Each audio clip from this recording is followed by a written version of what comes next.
साबुन ल्याए पैसा दिनु भने दोष ए साबाट ल्याएको पैसा दिनु पर्यो नि ल तेरो 500 रुपियाँ ल दोस्त हाम्रो हिसाब किताब क्लियर भन्ने होइन बाबालाई गुनाइ आइ बिचार हजुरहरूको बिल है बिल कति भयो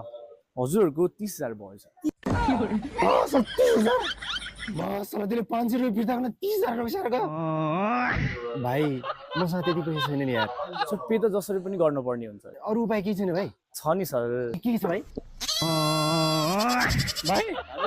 यो क्लबको नाम क्याटवाक किन राखेर थाहा छ